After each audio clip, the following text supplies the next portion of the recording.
Right, we're now live, so you can start. Thank you. So, good evening and welcome to Harlow District Council's Cabinet meeting on Thursday, the 3rd of December. Just a few housekeeping rules before we start. I can only see about 6 people at a time, but I have got the participants list up. If you want to talk, if you could raise your hand electronically using the hands up icon, I'm more likely to see that than if you wave at the screen. If I miss you for some reason, please call out. I'd like to just remind everybody that contributions should be made through the chair, and people shouldn't be talking over the chair. That way we'll get through the meeting much more quickly and in a much better manner, I think. So without further ado, I'm going to move straight on to item 1, apologies for absence. I have one, Councillor Francis Mason, who is unwell. Item 2, are there any declarations of interest?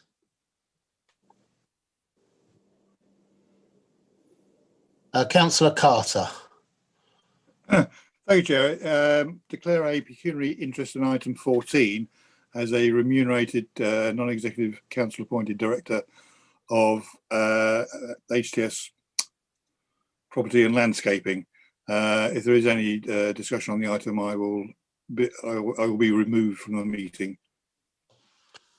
Thank you, Councillor Carter. Councillor Harvey.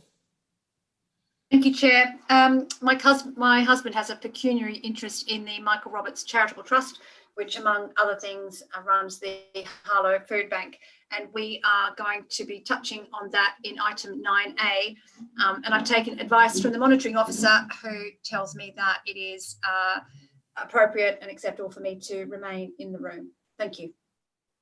Thank you, Councillor Harvey. And Councillor Charles.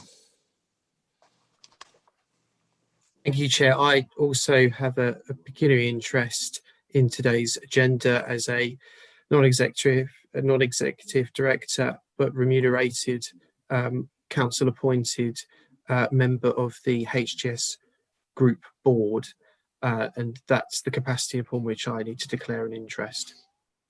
Okay, thank you very much, Councillor Charles. Okay, so let's move on to the minutes, pages 4 to 10 of your agenda. Are we happy to approve those, or as an accurate record of our meeting of the 15th of October? Agreed. Agreed. Okay, I'm just really looking for dissenting voices. There aren't any. Good, so we'll take those as an accurate record. And we come on to matters arising, item 4.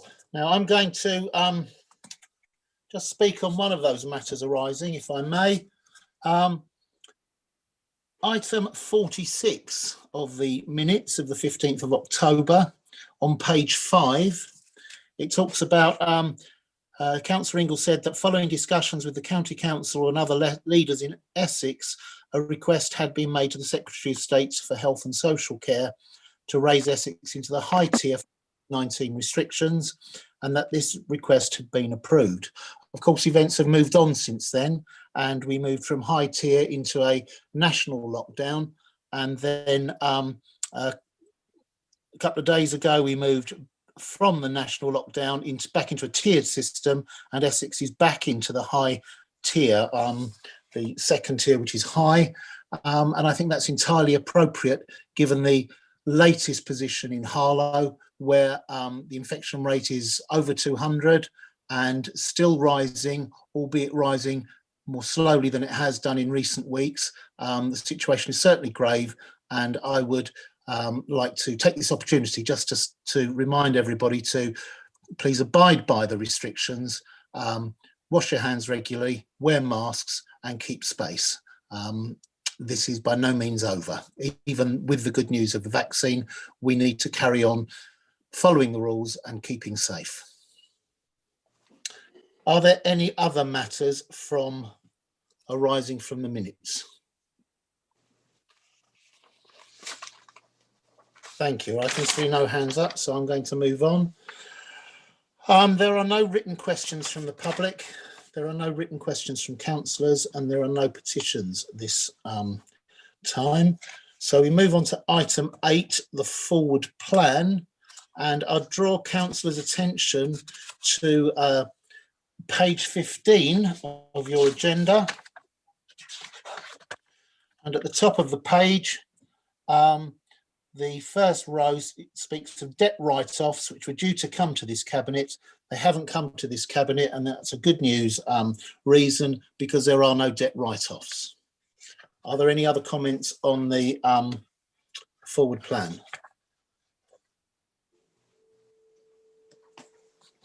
No. Okay, thank you. So, moving on to item 9, the only relevant decision taken by a leader, deputy or portfolio holder was one taken by Councillor Vince, the portfolio holder for community and wellbeing. Councillor Vince, do you just want to tell us a little bit about that, please?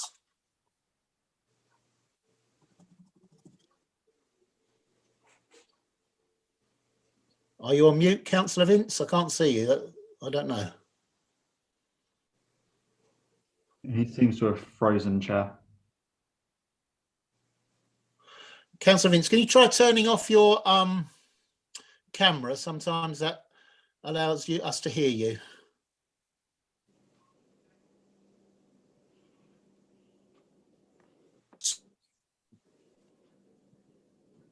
Can you see anything, Adam? It's too late now. Sorry. Yeah, my internet is very...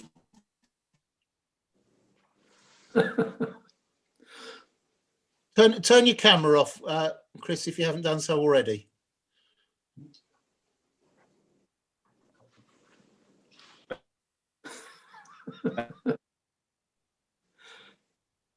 I think we're going to have to move on, aren't we? Yeah, apologies for that. I'll make sure that I think Councillor Vince is still trying. Chris, we can't hear you. I'm just going to move on. Perhaps you could circulate an email to say how much of the money that the council made available to the food bank has been spent and how it's been spent and what's planned to do with the rest of the money, if there is any left over, via email to the councillors for us. Chair, Councillor Charles has his hand up. Yep, Councillor Charles. Thank you, Chair. It's just a question for Jane on this agenda item. The 10,000 that was allocated to the food bank, was there an open competition for other charities like Rainbow Services and other organisations that have been at the forefront of the COVID-19 response? Were they given an opportunity to tender for this £10,000 in an open competition? No, Jane. No, it was awarded directly to food bank. I believe the matter of procurement was considered by the governance team, if I recall correctly, and it wasn't considered to be an issue. Okay, thank you. I have another question, Chair, if I may. Sorry, you haven't got your hand up, and I can't see you, but go on, please. Thank you, Chair. It is very important, and all eyes are on Simon Hill, the Legal and Governance Officer on these matters, that we are open and transparent. Will the council make an undertaking where there is a family connection with any group, that an open and transparent process is conducted and scored by officers in the interest of complete and open transparency? Mr. Hill, do you want to comment? Where that would apply, that of course would happen, but it's not appropriate in this case. In the relation to interests of members in the food bank, they would have had complete separation from the decision-making process. Thank you, Mr. Hill. Councillor Purton.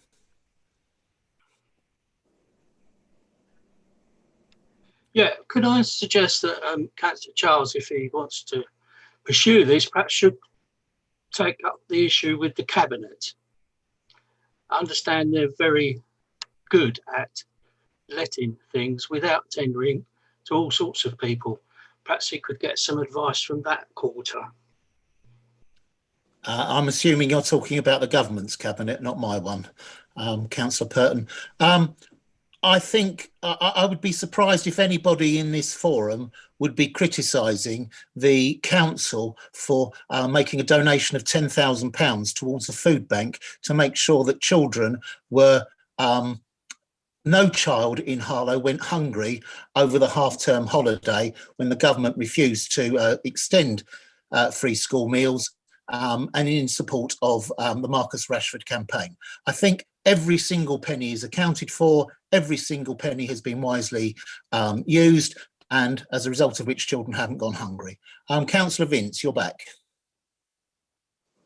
Thank you, Chair, and apologies for having a dodgy internet connection at the worst possible time. It seems to be quite wriggly at the moment. I need to have a word with my internet provider. I don't know, so I've obviously had to log out and log back in again, so I've probably missed some of the discussion, and again, apologies to repeat anything that other people have said that are on this call, but just to give you some facts and figures, just under £5,000 of the £10,000 that we allocated to this was spent over half term, which reached just under 400 children across Harlow who otherwise would have gone without over half term. I think that's something that actually we can all be really, really proud of. And I want to thank those members who supported this, and also the officers that made it happen, and also the volunteers at Harlow Food Bank. I know that they did see an increase in people coming to the food bank over half term because of this, and they worked their socks off to make sure that those children were fed. In terms of the reach of this, obviously I'd like to thank the food bank comms team, but also our own comms team at Harlow Council for spreading this on social media, and also schools for advertising to their parents. Basically 67,300 people was the reach of the Facebook post, and 6,800 people engaged with it. So that's not people that necessarily needed it, but people that, like myself, and I'm sure many people on this call today who shared those posts. So once again, I'm delighted we were able to do this.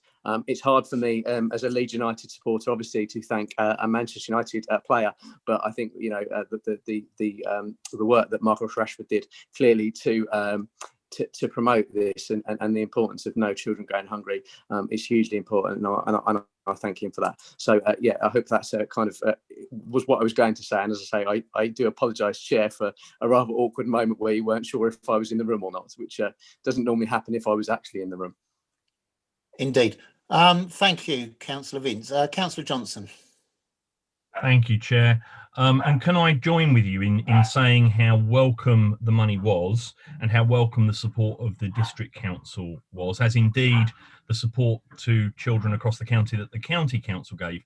And you yourself, Chair, will know that Harlow Conservatives, unlike some Conservative groups up and down the country, and indeed Harlow's MP, unlike some Conservative MPs, were fully backing Marcus's campaign and fully supportive of the aims and objectives of that campaign from the start, from previously. And that's why it gave me so much pleasure, again, when the government did listen to what people were saying. Can I just go back to what Councillor Charles said? And there seems to be a view from Labour members here tonight that Councillor Charles was somehow being critical. I'm sure there was no wrongdoing that went on with this award. What I think Councillor Charles was asking was that in future, any such awards follow a clear, open process, so that the man on the street or woman on the street can be assured that we are beyond reproach as a council, and indeed so that there are a number of very good charities in the town, not just the food bank. The food bank are a very good one, and they're one that I've supported myself. But there are a number of good charities, and it would be nice if there is cash available in future that all charities have the chance to apply for that money in an open, fair and transparent process. And I think that's the point Councillor Charles was trying to make.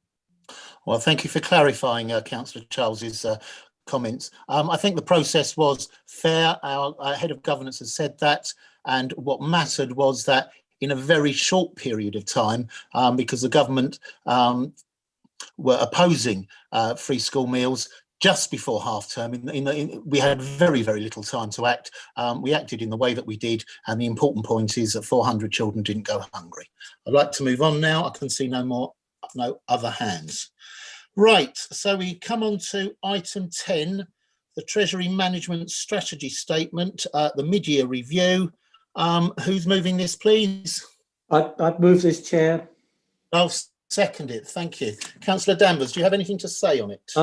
all I'd say is the investment activities undertaken has remained compliant with the approved Treasury management strategy during the first 6 months, and we anticipate to do so through to the 31st of March. The final figure at the moment, because it varies, because obviously we get more money in from time to time, and we immediately invest that while we've still got hold of it. At the 30th of September, investments totaled 23,670,000, with the majority invested in UK-based money market funds. This authority has not gone down the path of other authorities in terms of the way in which it's actually invested in commercial property.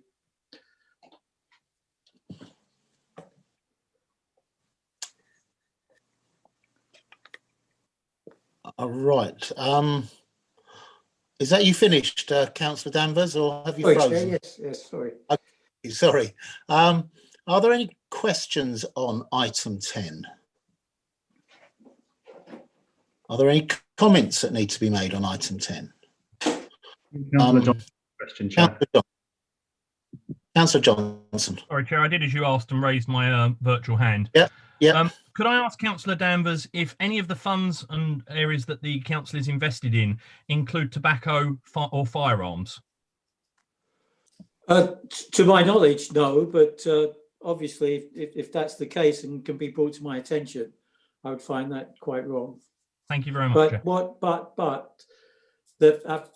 the pension fund which is held by Essex, sadly, Essex has refused to actually look at ethical funding for quite a few years now, and obviously Harlow monies are paid in on our employees' behalf into the Essex Pension Fund, and when I was on Essex County Council, complained with my colleague Karen Klempner very strongly about the unethical investments that the pension fund had, but the Conservative majority of Essex County Councils on the pension fund refused point blank, under the chairship of the late Rodney Bass, to even consider any such consideration.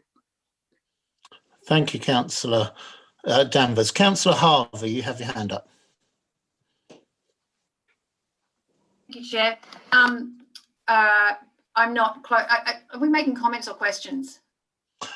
We were still on questions at the moment, but okay. Yeah, no, it's fine. I can frame it as a question.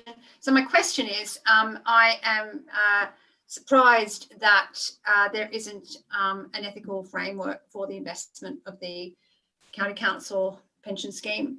And I'm surprised that there isn't a policy around investing in sustainable and renewable technologies. And while I recognise that it is probably unlikely that this would make any difference, I would value it if are we able to write a letter, putting these concerns to them and asking them to consider it, because I think, putting these things on record and making note of them is part of the process that brings about change eventually. If we don't speak up, then things go on unconsidered. I'm quite happy to do that, Eugenie. Essex hold one of the largest pension funds of the whole country, £5 billion and counting in all. And it would really behold an authority of that magnitude to do exactly as you've suggested. Okay, I think I'd be grateful if you were to do that for us, Councillor Danvers. Of course. No more questions. Are there any comments on item 10? Councillor Johnson. Thank you, Chair. And Councillor Harvey has forestalled exactly one of the things I was going to ask tonight. I'd gladly continue to help lobby Essex County Council to be more ethical in their investments. I particularly think anything involving tobacco or firearms at the moment is wrong for any council or authority to be invested in, just as I think any investments in China, which I know the county council used to be involved in, I'm not sure where they are at the moment, it is totally unacceptable these days with the treatment of Uyghur people. In the meantime, Chair, your own council doesn't appear to have an ethical investment policy. Can I ask when you will be bringing one forward, please? Well, thank you for that question. I'll consult with officers and cabinet members, and if there isn't a formal one as yet, I think Councillor Danvers has made it very clear that certainly to our knowledge, we're not investing in firearms supporting companies or tobacco companies. But perhaps you're right. Perhaps it needs formalising in a policy. I'll get back to you on that as soon as I've got an answer. Councillor Harvey. Just a comment. Yep. Great. My comment is, this is exciting, what we're talking about, and it's exciting that it's cross-party. And I think it would be great if in Councillor Danvers' letter, it also included a mention of the question of divestment from investment in fossil fuels. Thank you. Thank you. So if there are no other comments on item 10, the Treasury Management Strategy, are we agreed to, where are we? Pages 22. Are we agreed to accept recommendation A? Agreed. Agreed. Thank you. Now let's move on to item 11, the Joint Finance and Performance Report, Quarter 2, 2020-2021. I'm going to move that. Does anybody? Thank you, Chair. Thank you, Councillor Danvers. That's on page 31.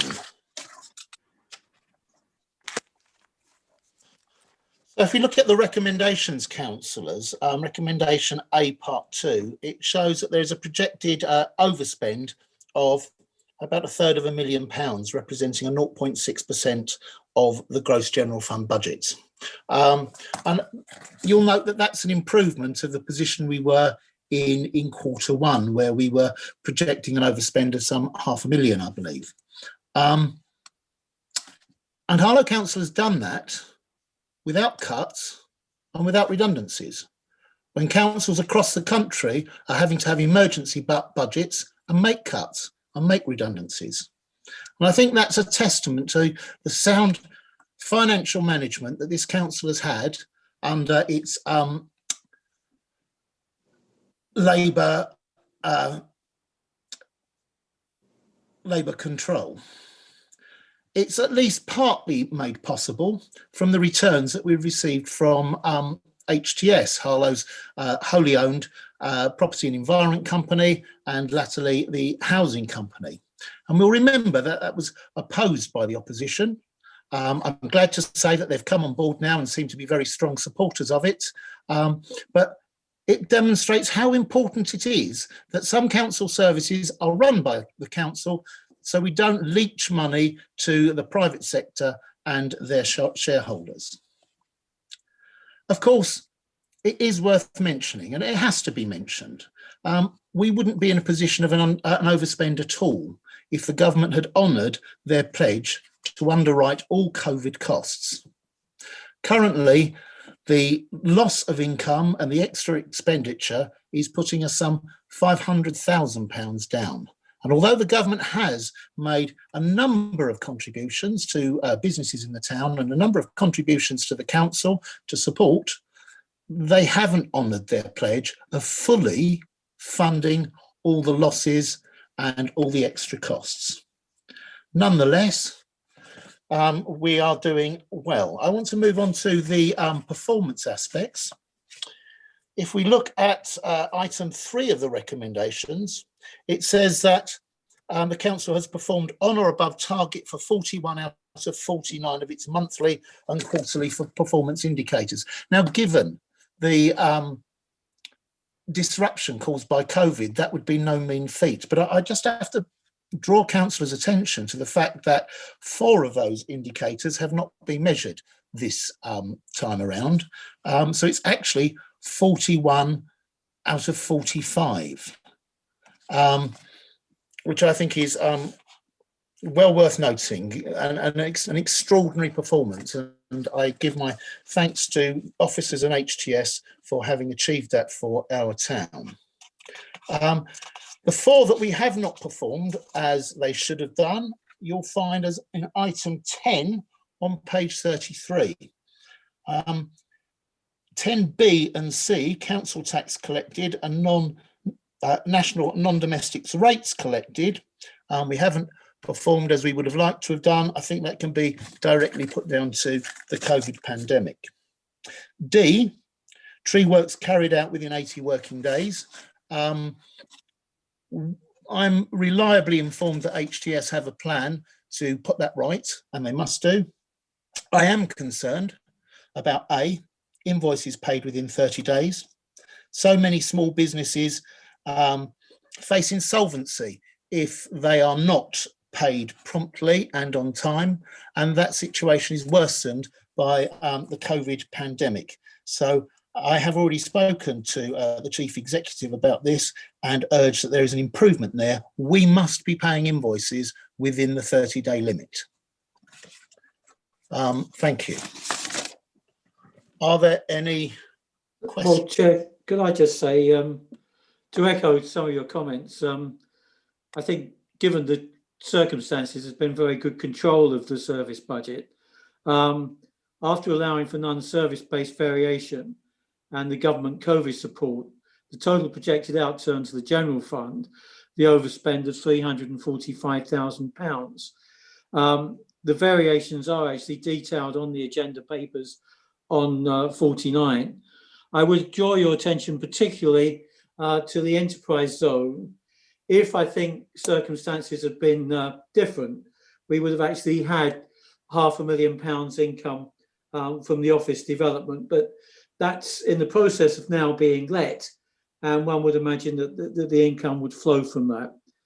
The general fund balance is projected to be £2,250,000, which is £250,000, as you were saying, recommended in terms of the minimum level.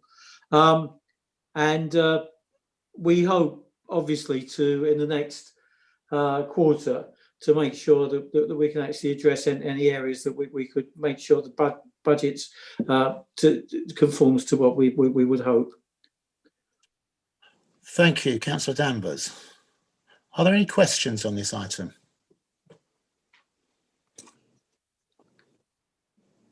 So let's move on to comments. Any comments on this item? Councillor Johnson. Thank you, Chair. And as per your introduction, we are in unprecedented times. Indeed. And because of that, as I've said previously at Q1, I'm not going to be taking the same view that I normally will do into the performance report. Can I start, Chair, by thanking, from the opposition's point of view, the hard work, the very hard work in these unprecedented and unusual circumstances that our great officer corps have put in to keep the council running during what is just a mad time for everybody, and thank them for working flexibly and responding well to members of the public. Chair, I said at the beginning of the pandemic, and indeed at the beginning of the recovery process that we launched jointly together, that I wanted to do everything I could to help support the council through these times. And that's one of the reasons you've had such levels of support and engagement at the recovery group. It saddens me to hear you make a comment about the government and about funding not flowing, when that's a key issue that my group have asked about at the recovery and outside of the recovery meetings time and time again. And one of the reasons we have consistently asked for the monthly returns that are going to government, so we can help monitor that, and we can use our party contacts and our MP to bring pressure to bear on the government. Sadly, despite repeatedly asking for these and me raising it repeatedly outside with the chief executive, we are still not receiving as an opposition copies of these responses, which makes your point a little moot, Chair, because I would gladly go into bat for Harlow Council and the people of Harlow to get the money required from the government if I had the information at my fingertips. But your administration has failed to provide that repeatedly now. Thank you, Councillor Johnson. It's great to hear that you would support us in getting this Conservative government to honour their pledges. I'll ask the Mr. Freeman, do you have any comment to say about these on this matter?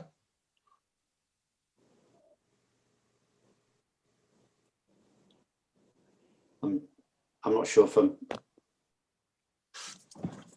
Or actually, perhaps Brian, you'd like to say something. I think Simon's just coming in. Oh, okay.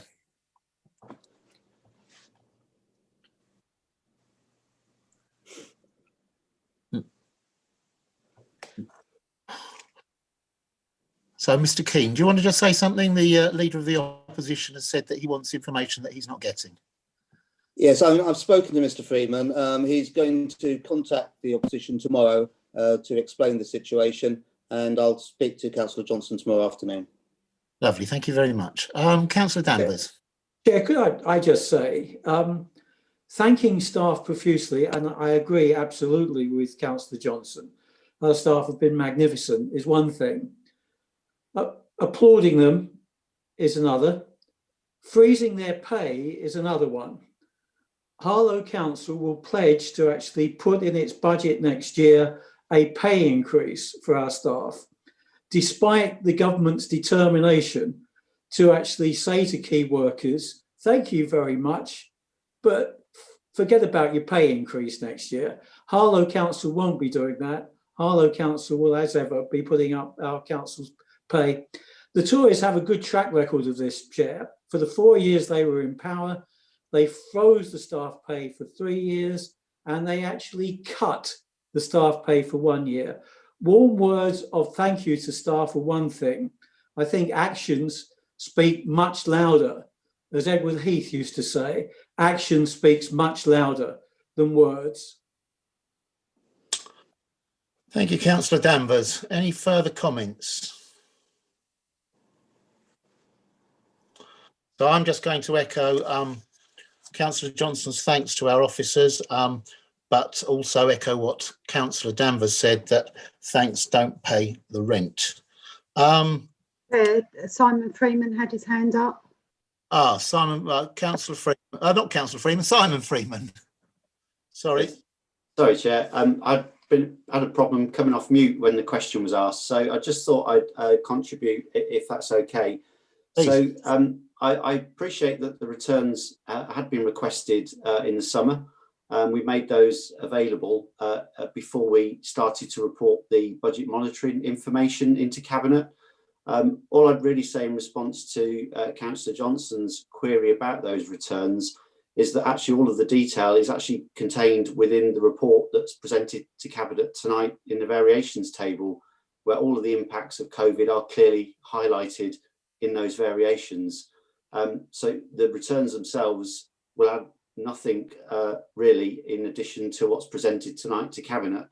And I think, just going back to the comment you made, Chair, I think you were referring to the ongoing long-term funding for local government rather than the COVID support that's been provided over the past few months.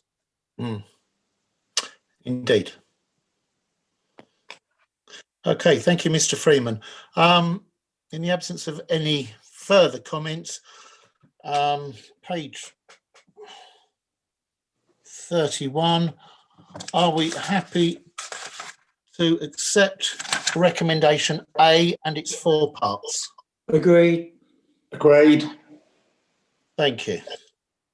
Right, now let's move on to the housing revenue account Q2 finance report, which you'll find on pages 61 and 67. Who's moving this? I'd move this, Chair. Thank you, Councillor Danvers. And I probably second this, Chair. Thank you, Councillor Wilkinson. Councillor Danvers. Again, Chair, financial control is being maintained with a small forecast of underspending on the operational controllable budget at the end of June of £106,000. Work is ongoing to assess the medium to long-term impacts of the COVID crisis on the housing revenue account, and further updates will be reported to the Cabinet later in the year. once again, most of the detail is actually on pages 66 to 67. Thank you. Councillor Wilkinson, do you want to speak now or do you want to hold off? I'm happy to answer any questions that come my way, Chair. Okay, thank you. Are there any questions then?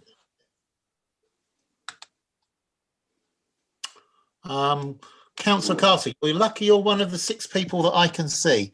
Fire away, Councillor Carter. Thank you, Chair. Page 63 of the agenda, paragraph 4A, talking about income. Oh, I've got the right. Ooh, hang on, sorry.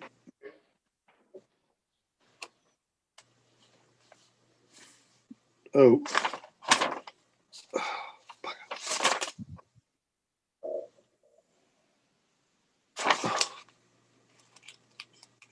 No, sorry, I have to pass. But moving on to table 1, we don't appear to have any capital receipts in 2018-19 from Right to Buy.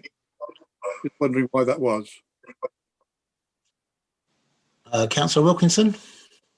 So yeah, I think the answer to the question is because we, and I'm sure one of the officers might supplement my answer, is I think because we make assumptions at the start of the year about Right to Buy receipts, and I believe we assumed the sale of 20 properties this year.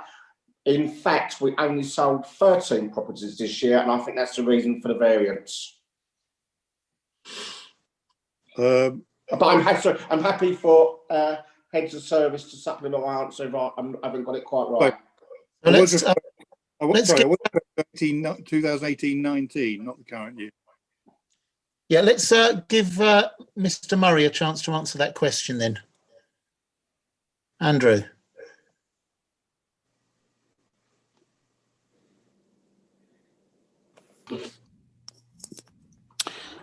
Councillor Carter, are you referring to the retained Right to Buy receipts? I just didn't hear you correct. I think this question has been answered before, hasn't it, in another place, so to speak. And I think when the council decides through its governance to retain Right to Buy receipts, it will have plans in place to be able to comply to the guidance and requirements of making sure those Right to Buy receipts are used to build and to develop housing and affordable housing. And in 1819, although it is 2 years ago, whilst we have retained Right to Buy receipts through different courts of different years, I don't think we were in a place to be able to comply to those conditions at that time. Thank you. Mr. Freeman.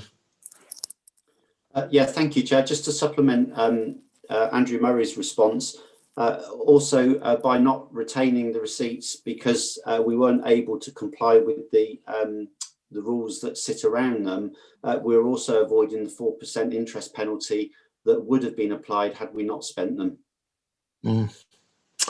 Thank you. And of course, we have had these questions before, Councillor Carter, and it was a matter of not being in a position to borrow to fund the 70% that was required as the council's contribution. And I think you know that full well.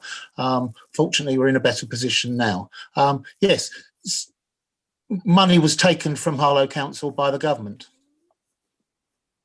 Thank you. I do have a second question. It's on paragraph 7 on the same page, 63. Cabinet approved 12.6 million to purchase up to 45 3-bedroom dwellings in order to use the retained RTB receipts. I'm just wondering how many purchases the council has actually completed so far. Thank you. Who's going to answer that question for me? I think I'll take that one, Chair. Thank you, Mr. Murray. I think the programme has been outlined again in a previous place in terms of that decision to repurchase properties. As at the beginning of the end of last week, we put offers on 51 properties, a mixture of 2 to 3 bed houses, moving to 1 or 2 bed flats.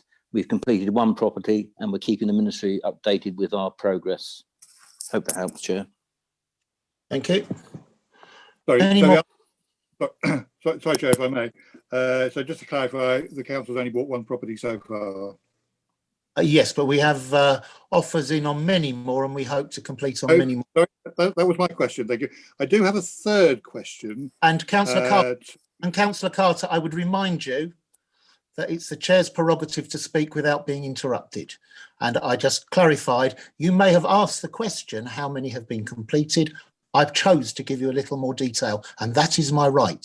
One has been completed. There are very many more in the pipeline. Now, does anybody have another question? Yes, Chair, I do. Thank you, Councillor Carter. It's to the housing portfolio holder. I would have given notice, but unfortunately I was busy. It's how the council, as landlord, is approaching the installation of electricity supplies for charging electric vehicles and particularly scooters, particularly for elderly and infirmed tenants. But because I haven't given notice, what I will do, I'll give him notice now that I will raise it at the Housing Standards Board. Thank you, Councillor Carter. I'm not sure that's a question, but there are no other questions. We'll take that as a statement. No, there was Councillor Carter did raise a question regarding disability adaptation charges. I'm happy to try and answer that.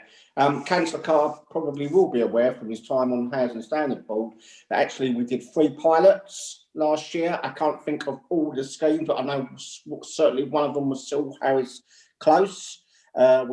We're hopefully now going to get the results of those pilot schemes.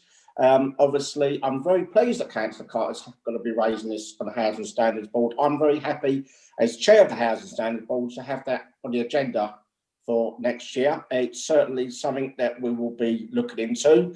It's going to be quite a technical issue to resolve, but certainly there is an aspiration for us to resolve this issue. Thank you. Thank you. Are there any more questions? I'm going to move on to statements then. Any more statements on this item? Okay, are we happy to accept recommendation A, B and C of agenda item 12? Agreed. Agreed. Lovely, thank you. Now then, let's move on to agenda item 13, the Capital Programmes Q2 Finance Report. Who's moving this one? Move that, Chair. And who's seconding it? I would second this, Chair. Thank you. And I'm going to use the chair's prerogative to ask the first question on this item, if I may. Could I ask councillors to turn to pages 72 and 73? In the table on page 72, the 1, 2, 3, 4th item down refers to a new build scheme on the Yorks in my ward, Bush Fair. And I am talking here very much as the ward councillor. And on page 73, it gives a little bit of detail about the Yorks.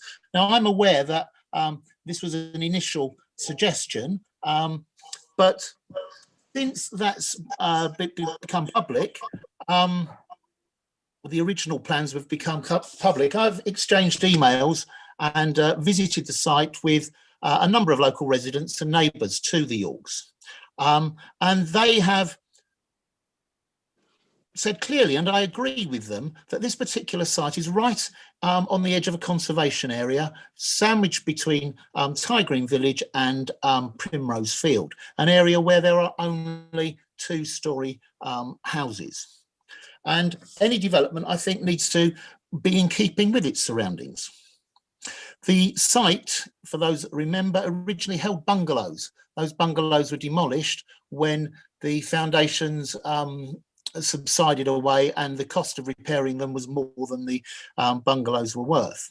So that site was originally, as part of Gibbard's vision, was for bungalows. And I think where possible, we should certainly be holding on to Gibbard's vision for our town. In other meetings, I've checked with housing and I confirmed that whilst we know we have a need for 3-bedroom houses, there is also a confirmed need for bungalows. And of course, residents downsizing into a bungalow can free up some 3-bedroom houses or some housing, larger housing, when they move on. The site is along a small spur road which leads to Ty Green Lodge, where families visiting bring their cars. If we were to put housing there, housing is for families, and families have cars. And already there are congestion problems along that short spur road, which would only be made worse. Bungalows are less likely to have cars associated with them. And of course, it's within very short walking distance of the Bush Fair shopping centre, and there is another supported housing scheme across the road, Fountains Farm, which make good use of that centre.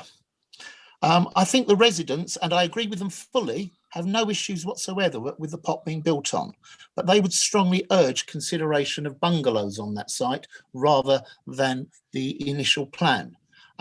So my question, and I think because this initial development was came out of the regeneration team, I'm going to ask it of Councillor Durkin. My question is this site considered for bungalows? Well, it was a long question, Chair. Well, and thank you for that. And I know that we've had conversations, both you as a local councillor with Eugenie and Jodie, who have been very proactive in supporting their local residents. What we can say is that the site is suitable for development, because, as you know, one of the concerns that was raised about the fact is that we went on site to do a clearing. It is the opinion of the regeneration team. Now we've been able to have a look at that and listen to the views and opinions of others. And also the fact is that about 50 years ago, there was covenants that actually said it should only have ground floor dwellings. The regeneration team are going back with a recommendation to our housing colleagues who asked us to look at this in the first place, and to say that actually we don't think we are going to be able to achieve the 13 units that we were looking at that particular time, but we are going to be looking at alternative ground floor accommodation.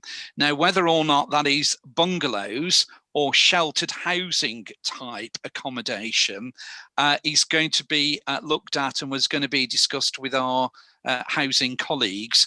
And then once we do know there's a way forward, there will be further full and open consultation, both with the local councillors and of course the local community that you represent. I hope that answers your question. Yes, it does. And it's well, I'm aware it was a very long question. Councillor Purton, you've got a question. Well, it was not a question, Chair. It's a. Can I ask you to hold for a second? In the discussion you've just had? Yeah, can I just ask you to hold for a second, because we're not just talking about the Yorks. I know my question was about the Yorks, but this is actually about the entire capital programmes, and I want to give everybody an opportunity to ask questions on item 13, and then we'll come to any statements that anybody wants to make. In which case, Councillor Purton, would you like to make a statement? Thank you, Chair. I just want to reinforce the point that Councillor Durkin was making rather diplomatically, which is that I think everybody would support the need for the provision of accommodation for elderly people. The question of whether the town can afford to develop bungalows, which may have been fine in Sir Frederick Gibbard's day, but the pressure on land and the cost per unit of building now is significantly different to when you had a development corporation that was working with different formulas. So I've got no problem at all with looking at ways to develop accommodation for pensioners and elderly people, but I would say it'd be very difficult to set a precedent whereby that provision consists of bungalows, because it's very hard to see if we could replicate that provision anywhere else in the town on any sort of economic basis. So that's just my point. Yes, let's have pensioners' dwellings, but I think there's a big question mark over whether we can afford, given the small amount of land that we've got, to build social housing in Harlow, if we can afford to look at bungalows. Yeah, I think Councillor Purton made clear it might not be bungalows, but it may be a single story of some sort. But thank you, Councillor Purton. Councillor Harvey. Thank you, Chair. Just on item 15.B, Bushy Croft. Again, this is in my ward, and it's something that, you know, like you and I've taken fairly active interest in, well, very active interest in, and I think it's worth just making the point that these dwellings are being built partly on a former garage site, but also on other land. I think it's important that we're clear about the scale of that development. It is larger than just the garage area. So just to make that point. Indeed. Thank you, Councillor Eugene. Yes, that is an error in the agenda, isn't it? And that needs to be noted. Thank you. In the absence of any other statements, then, are we happy to accept recommend? Oh, sorry, Councillor Carter. I thought you were still on questions. Well, no, we did move. I did pause and wait for questions. Nobody electronically put their hand up. I don't know if you waved at me, but you'd moved off my screen by then. Did you have a question? It's a no. I want to make a comment. Okay, so we are now on comments. Comments away. Thank you, Chair. I am assuming this report, or this version of the report, is a draft. If you look at the title, capital programme, there are 2 R's in programme. In paragraph 1, it states that Cabinet approves the capital programme. As all members of the Cabinet will know, Cabinet only recommends the budget, and it's full council that approves budgets. Now, these may be a bit of pedantry, perhaps, but it's indicative of the lack of care in a capital programme itself. It's not a carefully planned series of investments designed to improve the life of our residents, but more a wish list of things that it would be nice to have, but you can't really be bothered to see them through properly. If more evidence were required, there's not even a contributing officer listed on this report. If we examine the progress, or rather lack of it, of the various schemes, all of which predate the virus, paragraph 15A, the Readings, you will recall I questioned you in January as to whether the scheme provided value for money at £466,000 each, but answer came there none. And now, almost a year later, it's deemed not to meet the affordability criteria. It took a year to reach the blindingly obvious. B, Bushy Croft. 18 months ago, HTS undertook detailed and expensive research into modern methods of construction. Elsewhere on tonight's agenda is the awarding of a contract with the construction due in 21-22. A long delay, and it's an item which never appeared on the Cabinet work plan until tonight. So where is the planning and management of that? Lister House, granted planning permission 2 years ago, and still nothing has happened because of apparently fly tipping and drainage issues. Councillors of longer standing will recall one of the reasons the tenants moved away from the previous building was because of flooding. So why drainage is such an issue now is a bit of a mystery. Stackfield, 5 properties on a former garage site. This site was hawked around by the council over a decade ago, and no one was interested. It has very tight access, bordered by very tall trees, and is only yards away from a busy industrial area. How much more attractive can it be? The Hill, a simple demolition of one part of a semi-detached house and construction of 2 new semi-detached houses, a task any small self-respecting builder could carry out. It was granted planning permission in June with detailed drawings, but work is not expected to start until March next year. Delay, delay, delay. Oh, it's difficult and complicated, you say. Are these schemes actually project managed with experienced professionals? Is the overall programme managed to make sure these things happen? Is the administration itself on top of all this to ensure the council's priorities are met? Probably not. More and better housing is the council's #1 priority.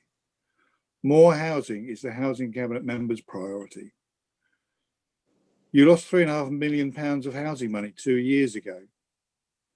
To avoid losing another £3.5 million next March, you've had to resort to acquiring properties on the open market. How is that creating more housing? There are schemes there. All you have to do is deliver them. Just like the annual accounts last week, the capital programme, with 2 R's, is a complete mess. And just like this report, nobody cares. Oh, well, thank you for those encouraging words. Councillor Durkin. Can I just first of all say that I think that was a pathetic, weak-willed, and it just shows the underbelly of what the Tories really think about Harlow, about our ambitions, our drive and our determination to build quality homes that are going to be for council tenants. He mentions a number of those issues. Absolutely, Readings was looked at initially, and he well knows, so I'm not sure why he's pretending to be so ignorant over this issue, that it wasn't viable because we actually found public utilities under the concrete that was not on the plan at the particular time, and that therefore it would be costing too much to create the houses that we wanted, which was, again, hate to say it, Danny, bungalows and also a one terraced house. Since that, we have been working with our regeneration team, and I have to take exception to your comment, Simon. I know this is a public meeting, but I really do think it's unprofessional and against the Nolan principles to be so openly critical about our hardworking and dedicated teams, including the regeneration team, who do a fantastic job on behalf of us with limited resources. So the Readings is being looked at, but actually if you knew the Readings, one of the big challenges we've got is around parking. And the whole thing about it, we were going to knock down car parks because they weren't being garages because they weren't being used. But at the same time, what we were going to do is create something else. So at the moment, the regeneration team are looking at whether or not we can change the landscape to increase parking for the residents of Readings, and or whether or not there's still the opportunity to build the single terraced house, because that will be attached to somewhere else. I find it astonishing with your experience, Councillor Carter, that you haven't been kept up to speed in relation to Bushy Croft, which has been completely transparent in its acceptance and challenges. And we also know there was a covenants on that particular line area for allotments. And again, we had to relook at that and do the right thing for the right legal reasons. So it's not about just doing it, it's actually doing it within the law and the planning regulations, which I have to say, it's your government that has actually made us have to go through all these particular issues. Perry Road, you can actually look, is that will be coming across soon, and we will be going out to tender for a company. Going back to Bushy Croft, and you have declared an interest that you belong to the HTS company, but they admit that they weren't capable or able to put in an application to build these particular areas. They could have, but they chose not to, which is their absolute business right and responsibility to do that. So wrong. Hang on. No, with respect, Councillor Carter, you've been offensive and rude to hard-working, dedicated officers, and also you're trying to belittle the hard-working activity that I and others. So I think it's reasonable that you actually get the truth directly at you. In relation to Stackfield, yes, it's at phase 2, which is now going to the planning situation and stages. And actually, the Hills was a complicated issue because we had to knock down a building that was attached to two other private buildings, and that therefore we had to work through and with those residents to make it right, proper, safe and secure. So I will not take lectures from you, Councillor Carter, on anything to do with regeneration. And I have to say, you have belittled this meeting and your derogatory comments that have been made by our hard-working staff, and I hope you'll reflect on that, and at some way you might well accept and apologise for that offence. Sorry to go on, Chair, but I think somebody needs to put him in order. Thank you very much. Thank you, Councillor Durkin. I can see 2 hands up. Councillor Danvers, I'm going to hold you to the end because you moved this, so you'll have the final word. I do want to move on. Councillor Charles. Thank you, Chair. It's just a brief comment, and I've already declared an interest as a non-executive director of HGS, but I would just say to Councillor Durkin, it is in fact the case that HGS did allocate resource to the opportunity that you've just discussed, and were told by the council that they should not go for it when they fully intended to, and had put resources towards that, the potential, particularly at Bushy Croft. So forgive me, Councillor Durkin, but that is the truth. Thank you, Councillor Charles. So I'm going to make a comment before Councillor Danvers sums up. The Tories stand on doorsteps and they applaud public servants, and then they cut their pay. The Tories in this meeting congratulate the hard work of our officers in very, very difficult circumstances, and then backhandedly criticise them. The Tories put in place regulations that require councils to find 70% contribution to any 30% of right to buy receipts that they keep, making it impossible for us to have kept the receipts in the year that Councillor Carter's talking about. And then put 4% interest if we kept the money, which would have cost Harlow Council, by my crude maths, about £140,000 in a year. Let's be 100% clear. Were it not for conservative regulations around right to buy receipts, we would have kept the money. It is Conservative government's regulations that took that money from Harlow, money that we could spend. And you can bang on about it as much as you want, Mr. Carter, Councillor Carter. But the Tories took this money. It wasn't given. We had to give it over to avoid incurring extra costs. And that's a fact. But let's pick up on 1 or 2 of the other things. You said that this capital programmes is a list of things it would be nice to have. No, it's not. It's a list of urgently needed homes. It's not nice to have a home. It's vital. And we're delivering them. No, you're not. Thank you. Through the chair, and you've had your opportunity. I don't need to rehash what Councillor Durkin said about the Readings. You were fully aware of what happened there. Look, we have to get this right. There are large sums of money involved, and we are not building accommodation units like Terminus House, much favoured by your government. We're building homes. Homes for people to live in securely. Homes for people to bring up their families. Homes that people can genuinely afford. And we're building it within the existing environs of Harlow. And that does make it difficult, yes, because we don't have a lot of available land. So we've got to shoehorn it in tight corners, because that's what we've got. And it's important we get it right. And we make no apology for fully exploring every aspect of a development before it goes ahead. Councillor Danvers, would you like to sum up? Thank you, Chair. Just 2 things. First of all, we shouldn't take any lecture at all from Simon Carter.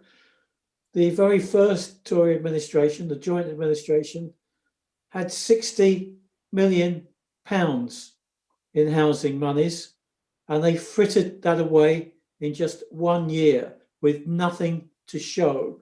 They simply paid off some outstanding debt. What are we landed with now by a Tory government? Over £200 million worth of debt. Nevertheless, despite all these adversities, we're trying to actually get our building programme back on track. Years ago, Harlow Council used to build, by a matter of course, 100 houses a year. We used to have architects, engineers, surveyors, all of that with the cuts. We were deprived of the business rate that we have to collect now, but have to give to the government, and we get a tiny amount of that back. We're nevertheless struggling against this adverse climate and doing our best to actually deliver homes again for Harlow people, and we should be applauded. And for the Tories to cart from the sidelines when their track record nationally and locally is so poor, is beyond belief. Thank you. Thank you. So are we happy to accept recommendations A, B, C, D, E, F, G and H on pages 68 and 69 of agenda item 13? Agreed. I can see some read. Thank you very much. So let's move on to agenda item 14, which is the paddling pool health and safety works, which you will find on pages 80 and 82 of your packs. Who's going to move this, please? I will, Chair. Thank you, Councillor Harvey. And who's going to second this? I will, as long as my internet holds out. Thank you, Councillor Vince. He's hoping. Councillor Harvey. Oh, Simon Hill has his hand raised. Ah.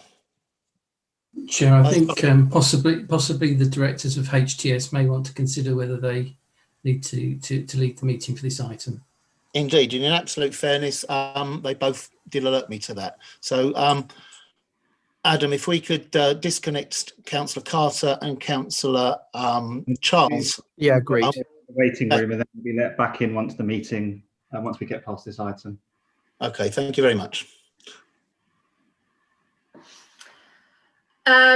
Well, I really just wanted to just open this item by saying... Hang on a minute, Councillor Harvey. I can still see Councillor Carter. Is he in the waiting room, Adam? Yes. Okay. Okay, thank you. Councillor Harvey, apologies. Do carry on.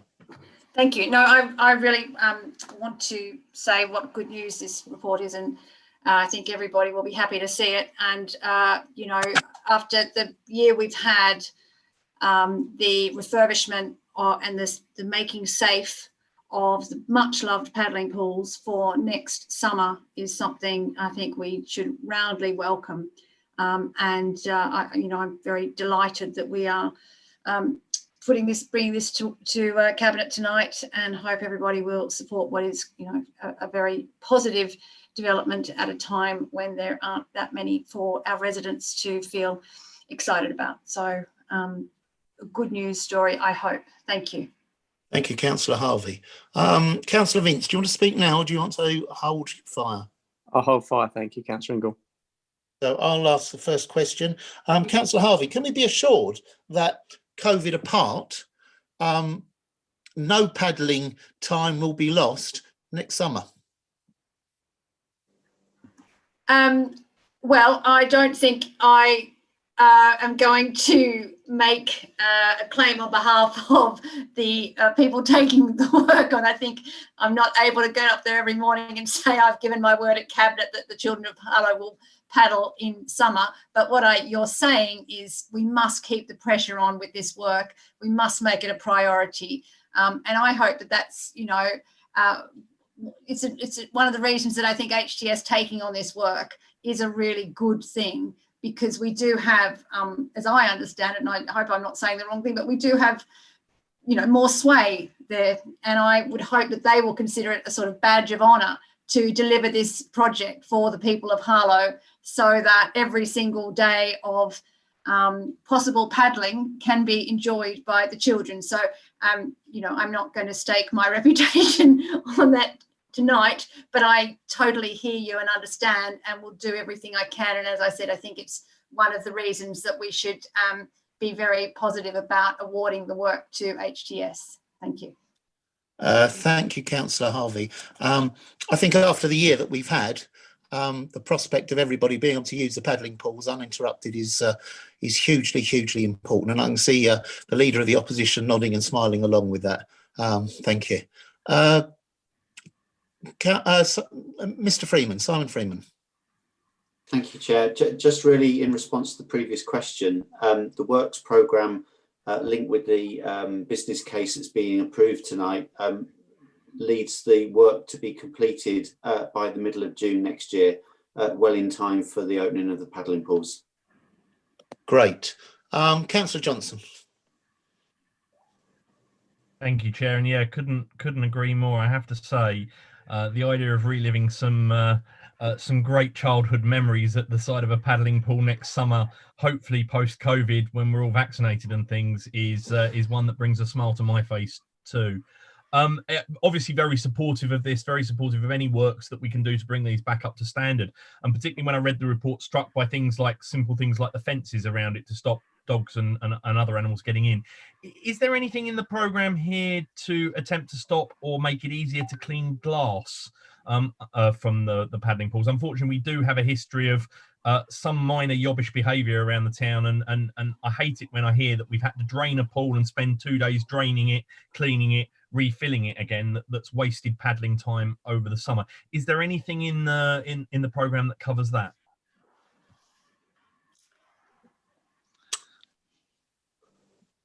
I think Councillor Harvey, do you want to take that? Or I think I mean, of course, I agree with the recommendation, and I know that health and safety is at the heart of this work, and so I take that on board. In terms of a specific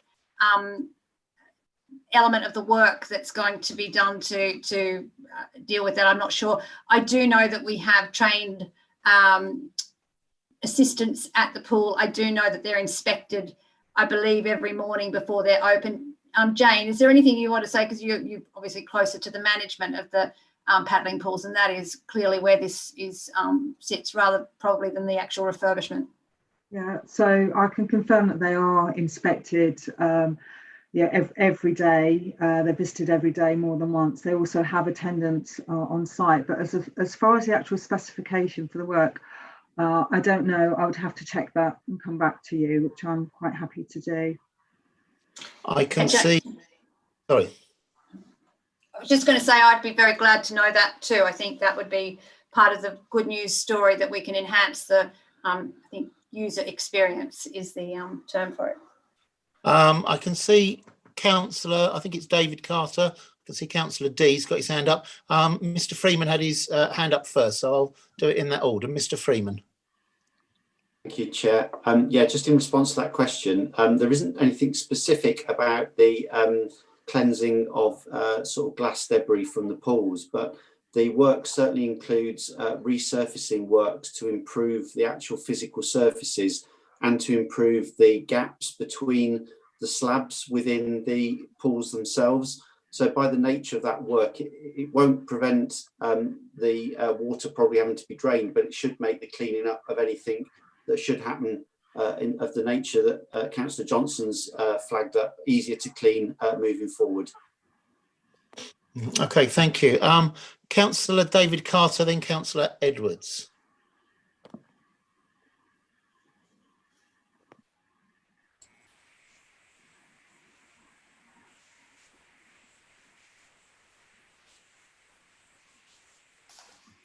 You're still mute, Councillor Carter. Yeah, it won't unmute the darn thing. No, you're good now. We can hear you now. Yeah, I'm sorry, he's unmuted himself again. I think he's got a bit of lag, so he just needs to speak a bit more. There you go. Leave it there, David. We can hear you. Oh. Well, let's be patient. There you go. Yeah, what I was going to say was that I went round to most of these paddling pools with Councillor Tony Edwards, and we had a good look at them. And one of the things that I'm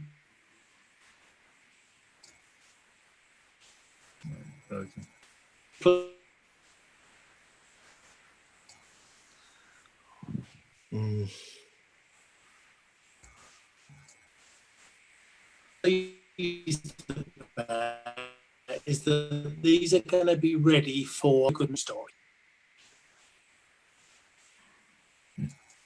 I didn't get most of that, Councillor Carter. I'll tell you what I'll do, because you went round with Councillor Tony Edwards. I'll ask him to speak, and if he misses out anything that you wanted to say, I'll come back to you.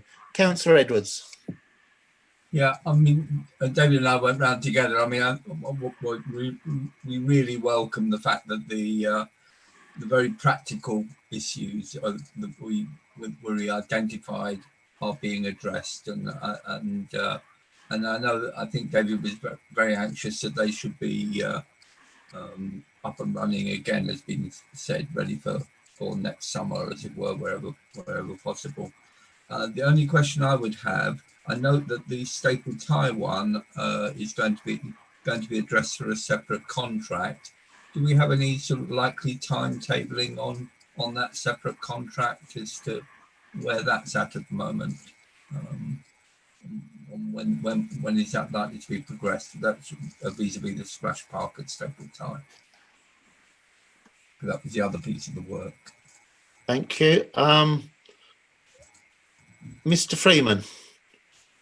Yes, so, if I can, Chair, the splash park at Staple Tie, we've actually engaged with the market already to progress that procurement process.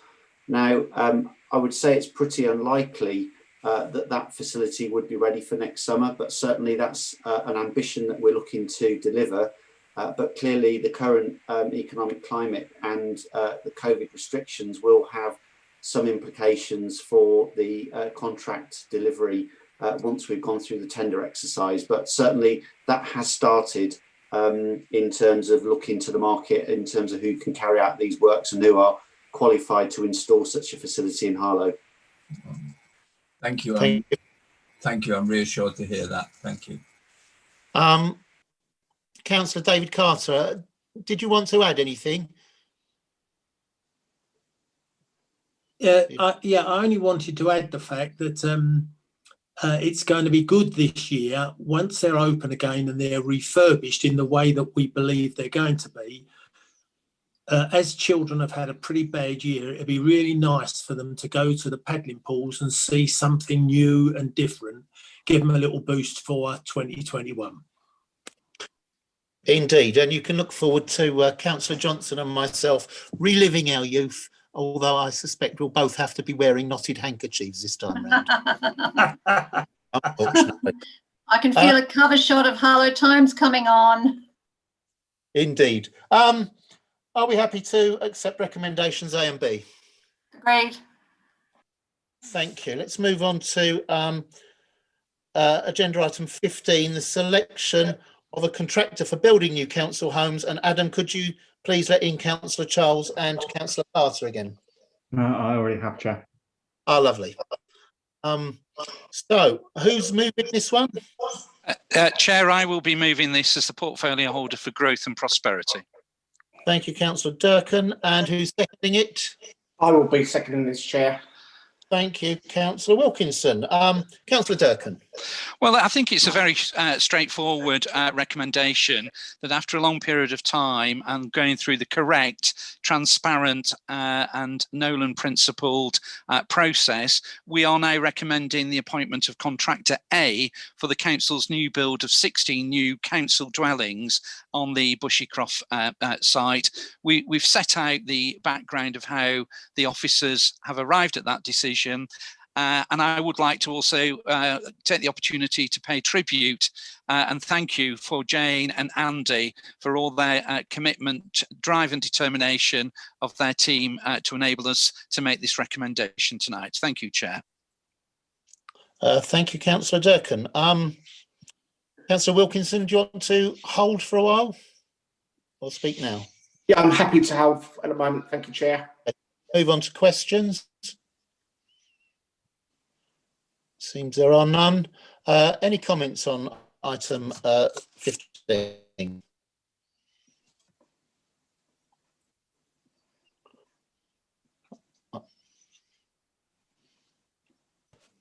In which case we can move straight to, if nobody wants to say anything, Agreed. item 16. Hang on, I've got to say what we're agreeing first. Are we happy to agree recommendations A, B and C of agenda item 16? Agreed. And I think Agreed. seeing some nodding going on from those who aren't speaking. Thank you. Chair, I think you mean item 15. Item 15, Bushycroft. I do. I'm sorry, I've crossed that out prematurely. So it's A, B and C of item 15. I've turned onto the Metro. And with no dissenting voices, I'm saying that's agreed. So now let's move on to item 16, development options for a Harlow Metro system. Who's moving that, please? Yes, I will move that, Chair. Thank you, Councillor Purton, and I will second that. Councillor Purton. Okay. Well, I hope everybody took the opportunity to view the video that I sent the link out for yesterday. A few councillors have been back and appreciated what it was able to demonstrate as to what our proposal consists of. This really is the next step in seeking improvements for our residents through the Harlow and Gilston Garden Town. It's one of the ways in which we can carry out our commitment to the residents that their lives won't be made worse, and in fact, in most cases, will be made better by the all the plans that we've got for the Harlow and Gilston Garden Town. In respect of transportation, it's always been clear that to achieve the 60% target for the new areas and the 50% target for existing areas for sustainable journeys, then the public transport offer has got to be transformational, and for most of us, we would say it's also got to be aspirational. Funnily enough, Councillor Clive Souter made the same point at the briefing meeting on Monday about the planning applications from Gilston, and he said that you won't get people to move from their car to using public transport unless there was a real transformational offer. The existing idea of the alternative to sitting in your car in congestion being to sit on a bus in congestion is not going to actually persuade people to change. And of course, I know people say, well, we've got the bus lanes, but of course, bus lanes only go so far. You've still got to navigate the existing junctions, which are the cause of congestion in Harlow. As I've said, circulated the video which explains much of the details of the proposal that we're putting forward. So I'll just go through the recommendations and obviously answer any questions that councillors may have. First of all, recommendation A, although this Metro proposal has been under discussion for some time, and as most of you know, I've been spending a lot of time promoting it, not only in Harlow, but in other places. And it has so far received overwhelming and enthusiastic support. We do need to formally endorse the concept as council policy, and that's what recommendation A is for. Recommendation B is obviously the next step in the process, and in partnership with Harlow and Gilston Garden Town, we intend to engage ACON, it's an international specialist transportation consultant who've been involved in the Garden Town and in Hertfordshire's mass rapid transit system, which we're hoping will connect with the metro system. They've been involved in all these issues, so they're obviously quite appropriate to take on this additional task to do a feasibility study into the prospect of a metro system. They need to test and challenge the concept that we've put forward. We've recently received back from them the response to our invitation for them to submit a quotation and a plan for their work, and we're considering it in detail at the moment. Recommendation C is obviously just an administrative financial procedure through which we can ensure that recommendation B is able to be carried out. So I would ask the Cabinet to approve this next step in move towards an aspirational public transport system for, as we've said in the video, a 21st century Garden Town. Thank you, Chair. Thank you, Councillor Purton. I'm going to reserve my right to speak. Are there any questions? Okay, then. Then I'll move on to statements and I'll start. Charles, is there a question? Thank you, Chair. Yeah, I have some questions, if I may. Okay. And I say this in all good gesture, Chair. I never thought I'd see the day that you'd be in a video with Michael Portillo. Nor me. Chair, I'd like to just explore, out of interest, the principles around sustainable transport with the portfolio holder. In his view, with the indicative scheme that he has been championing, what type, how far in terms of kilometres would he indicatively think a scheme like that would cover across the town? That's my first question, Chair. All right. Do you want to go through the questions and then I'll respond to all of them? Chair, how would you like to play it? One by one? If you're happy to do that, I'm happy to do that. Yeah, so that's the first question. I'll do it one by one. So, Councillor Purton. Okay, well, as you've thank you for viewing the video. Obviously, I take it from your mention of Michael Portillo that you obviously have viewed the video. The intention is really unlimited in the sense of probably long after I've departed this life, but certainly it's not intended to be a closed system. It's intended to be a system that can lead on to other parts. At the moment, what we're talking about for asking the consultant to investigate is obviously the section from Houston to through the town centre to Latin Priory site and onward to North Weald, where apart from the existing settlement that is very keen to be connected by a metro to Epping, there's also a large housing development which is very keen also to consider connection to the metro, which they will answer a lot of the transportation issues that have been raised with their development.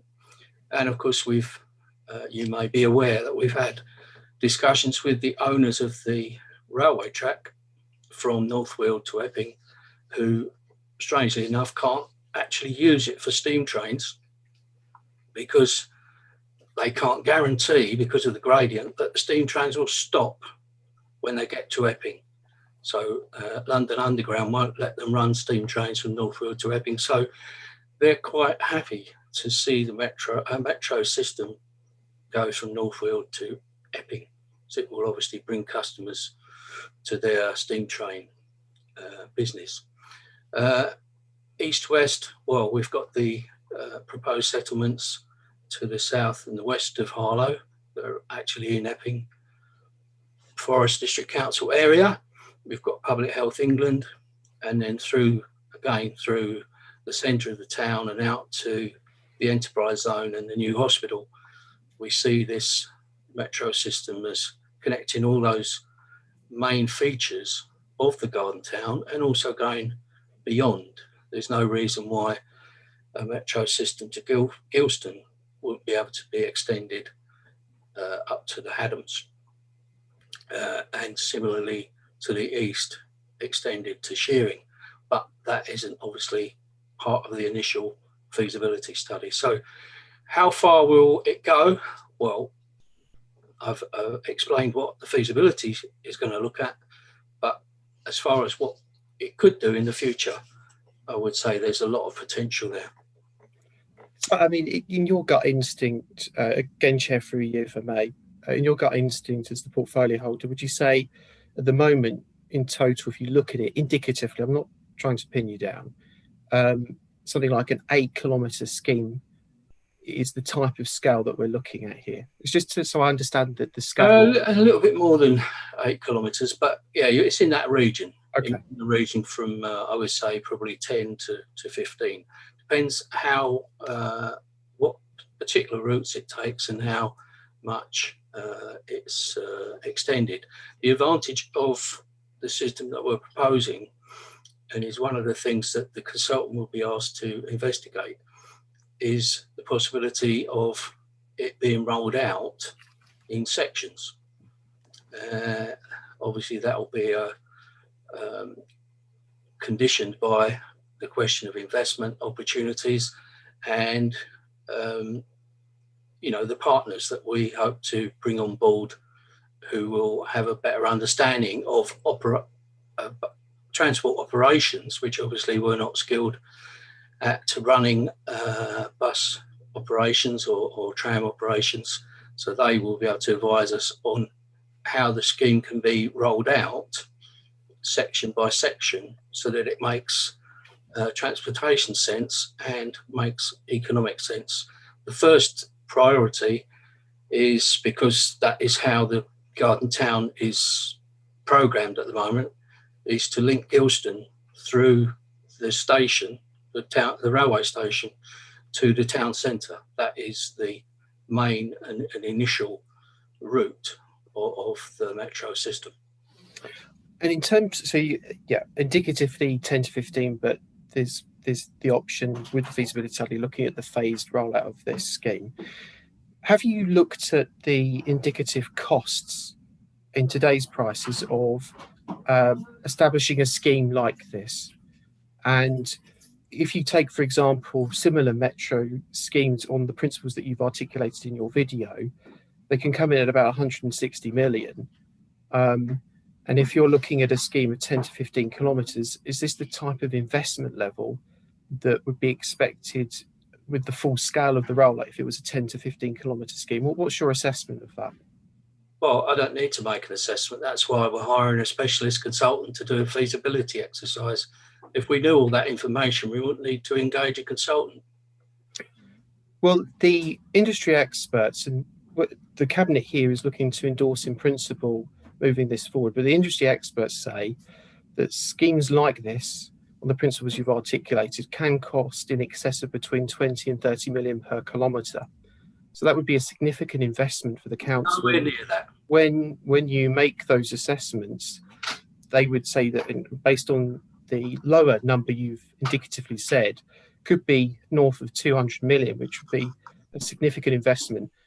Is this the type of investment level you're expecting in the report, or what kind of level? We're talking 100 million, 200 million? Nowhere near. I'm not going to get into details. That's why we're engaging a consultant. I mean, if I appreciate you said you're not trying to pick holes, but in a way you are, aren't you? So my next question, Chair, is just on some of the bullet points contained in the report. And the portfolio holder, rightly in his report, talks about subsidy. Now, of course, he knows historically the position has been that these schemes that he is advocating are self-financed, and that there wouldn't be any involvement of government subsidy for these types of schemes. What would be the approach of the council to maintaining the ongoing operating costs? What principles will the feasibility study look at for the viability of actually achieving the operating costs in the future of such a scheme? What are the principles you're looking at, Chair? Councillor Purton. Well, first of all, when Councillor Charles says there won't be any government investment or subsidy to this scheme, well, I don't think on what basis you could say that. I only read yesterday that Grant Shapps has just awarded £25 million to Stoke-on-Trent for some new transport facilities in the centre of Stoke-on-Trent. There are other subsidies that have been given to other schemes. We need to make our case. And if we want to, obviously the Harlow and Gilson Garden Town has already managed to attract £172 million for Stork Valley crossings and connection to the town centre. There's no reason why we shouldn't bid for further investment by the government. But there's also the question of subsidy for services as distinct from capital investment. Well, some of the developers have already agreed to provide subsidies for the running of public transport in the early years when it probably won't be able to be financed entirely through the fare box revenue. But again, that's the sort of expert analysis that we need the specialist consultant to carry out on our behalf to identify what type of subsidies to cover the early stages will be required, and then we can discuss that with the developers. We can also discuss it with the operators. When in another life, I was part of a consortium that set up the Metro 10 service to Church Langley. There was a lot of investment in that by the Church Langley developers. There was buy-in from Harlow Council and Essex County Council, and also Arriva, who agreed to run the service, provide the vehicles and run the service on the basis of the investment in infrastructure that was being provided, to run the service for 2 years, if you like. They were prepared to accept 2 years of loss making when they would then decide whether to carry on with the service. Residents that moved into Church Langley were provided with free bus passes for a month to encourage them to use the service. And initially it was so successful that within 6 months it was already showing a profit on operating costs. Unfortunately, it then fell foul of the deregulation of bus services, and along came a cowboy operator that registered on the route 2 minutes in front of the Metro 10. And soon after that, the service was reduced and it became a much worse service. And really, it wasn't in any way going to encourage people to leave their cars at home and use the public transport. That's one of the reasons why we don't think the present proposal by Essex County Council for bus lanes will actually deliver the 60% sustainable journeys. So we know that we will need subsidies for revenue subsidies, and that's to come from the developer and the operator. And we also know that we will be looking for capital investment, either from the private sector. I had a meeting about 18 months ago with the Singapore Wealth Fund representative, who made it clear that the Metro was the sort of ethical investment that worldwide funds were looking to invest in, which would give them obviously guarantees about what the money was being used for, but obviously also because it was a public investment would give them a long-term, not a high return, but a long-term guaranteed return. And we hope to be able to investigate that as well, or our transportation consultant will be investigating that. So, yeah, there are a lot of options. The consultant will, that's what the consultant's been employed, is to look into those options. In terms of my next question, Chair, if I may. Very full answer. Councillor Charles, another question? Thank you, Chair. My next question is, taking into consideration issues around subsidy and the historical position of the government to say these schemes should be self-financing, and the Garden Town's target of 50% of sustainable journeys, 60%. As part of the feasibility, is the council considering to support the ongoing operating costs of an option like this? And I would like the portfolio to rule it out. Would he ever consider introducing congestion charges or raising council tax in order to achieve his ambition? Well, first of all, we haven't got the powers to do either of the things that you suggest. So it's entirely hypothetical question about something that we couldn't introduce if we wanted to. So I'm not going to answer, mything. You're just trying to get me to say something that you can then, as usual, use in your politicking. You can raise council tax. My next question, Chair, if I may.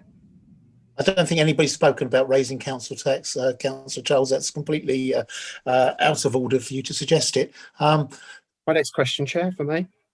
Yeah, but I need to hurry you along. This meeting is coming close to its end. In terms of risk, will the feasibility study look at considerations about how Harlow Council should operate if there was operator failure? Because in some circumstances that has meant local authorities have had to vastly subsidise new operators that come on board. And will that risk analysis form a basis of this feasibility study? With respect, Councillor Charles, I'm going to end it there because you're asking for details that this feasibility study is actually going to is being set up. At the moment, all we are doing is making a decision on whether or not we should have a feasibility study, and that's a very simple thing. So I'm going to stop that line of questioning, and if there are no other questions, we'll move on to. Chair. And as a chair, if this is about details, I'm not going to allow it to be answered. We're going to move on. My question was, will a risk analysis be included in the feasibility study? Of course. Without doubt, it's going to be a feasibility study. Now, are there any... Chair? Chair, for me? Yeah, by all means, as long as it's not about detail. No, Chair, are we moving to comments on this as well? Because I would like to reserve my opportunity to do that. Thank you, Chair. Indeed. Let's move to comments. No, I think there's more questions. I'm just waiting. I'm saying, has anybody got any comments? I have comments for me. Well, would you like to comment then, Councillor Charles? Thank you. Thank you, Chair. Tonight, the Cabinet is looking to endorse in principle a sustainable transport scheme that the portfolio holder has titled the Harlow Metro. I have asked a number of questions about the feasibility study and what will be included, and tried to get an indication of the indicative costs and also the potential size of the scheme. And in fairness to the portfolio holder, he's given an indication of the potential size of the scheme of 10 to 15 kilometres, but won't be drawn on the finances. Now, of course, I recognise that a feasibility study needs to be conducted to get a deep dive of the full impact of the costs of achieving a sustainable transport scheme like this. And in towns and cities across the country, the principle of modal shift is really important. But I would have thought this Cabinet would have wanted to explore at a high level the types of schemes across the country, of which there are numerous, to get an indication of the full scale of the cost, because this would be a significant financial undertaking for a small district council, as we are, not a city, to devote funds towards. Simply put, at this time where we are fighting the coronavirus, why is the Cabinet devoting so much attention to a vanity project? I'm deeply concerned that the portfolio holder hasn't explored the wider operating implications of such a transport scheme and the potential costs that could rack up if there isn't a source of subsidy. The other interesting element of this is within the video, there is acknowledgement that the administration will scout for private finance and conduct discussions with private investment funding opportunities. Now, this Labour Council has violently opposed private investment, private funders, and I'm interested to know when a policy change was made by this Labour Council to embrace private investment at the scale that they potentially are looking at here. What we should be looking at tonight, and it wasn't included in the forward plan, is looking at the town's post-COVID future and injecting funding into supporting our businesses and communities. Instead, we spent a lot of time talking about a vanity project. When I looked at the video, Chair, it struck me as a go-between between Alan Partridge and the monorail that is so eloquently advertised in The Simpsons. The monorail. I wonder when you get round to Unless, Councillor unless Purton, Chair, thank you. Councillor Purton, unless Chair, get an opportunity to speak again. unless Chair, a deep dive is done indicatively to understand the scale of the undertaking that you want to pursue. There are big questions about the risks associated with this. And I would have hoped for a more constructive conversation with the portfolio holder, but he simply hasn't done his research. And at a time where we should be devoting funds to fighting the coronavirus, this council wants a monorail. Thank you, Chair. Absolute nonsense, Councillor Charles. But let's hear what Councillor Harvey has to say. Then I've got Councillor Edwards and Councillor Durkin, and I've got one eye on the time. So if we could be reasonable. Yeah, thank you, Chair. I'll try to be quick. I think I'm right in saying that tonight we are not endorsing a scheme. We are endorsing a feasibility study. I think that's very important. I certainly am not endorsing a scheme. If that's what's being asked of me, I don't have the information to do that. I do have the information to endorse a feasibility study, which is what I intend doing. I just wanted to make a couple of comments about the fact that, I don't know if it's because I'm Australian, but I've lived here for 20 years and I've travelled around Europe a ton. I have done so much travelling around Europe. And let me tell you, pretty much every city I've ever gone to in Europe has a tram system of the kind that we're talking about here. And actually, in advance of this, this item, I looked up and, so Germany's got 52 systems, France has got 30, just to give you a sense. We've got 10, I think, at the moment. But what I hadn't thought about, and I did find it really interesting when Councillor Charles was asking about how big, I hadn't thought about the kilometres before. And so when Councillor Purton said it was sort of 10 to 15, I just had kilometres. I just had a little look on the internet, actually, at a couple of comparative cities in France, for example, that I've been to. So Angers has a metro system of 12.3 kilometres and a population of 151,000, which is on par with the sort of size of city town, I guess. Harlow is going to be post the Guildon Town expansion. Nancy has 11 kilometres of metro, population of 110,000. So just, I am no sustainable transport expert, but I certainly have to do a sense check on the proposition. And my sense check tells me that this is worthy of a feasibility study. I also want to say, from the point of view of, we're talking about the recovery. I mean, the recovery of Harlow, and this is, of course, my portfolio, is very much around the opportunities of expansion and growth that the Harlow Garden Town opportunity is giving us. And yet, I think there is a very real risk, and I'd be very surprised if colleagues on the opposition didn't completely agree with this. There is a real risk, as I see it, of us creating a kind of donut where the existing Harlow does not get the investment that is happening on the fringes. And we have to have development and innovation and aspiration for the centre of our town to ensure that it feels that it is part of this kind of new town. And this is the sort of, I think to call it a vanity project is just like snide. This is an aspirational vision for our town, which we are exploring. To sort of try and pour cold water on it now is kind of like pouring cold water on the future. Like, no, we don't want the future.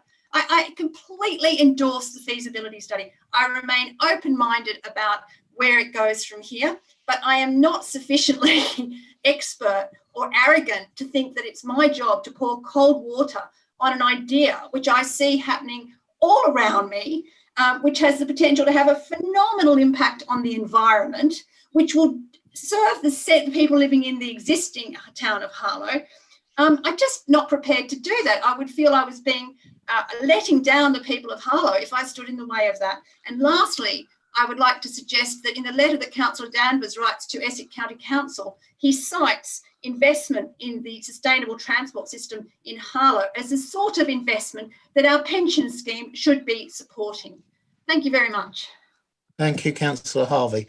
I've got two more speakers, Councillor Edwards and then Councillor Durkin. Councillor Edwards.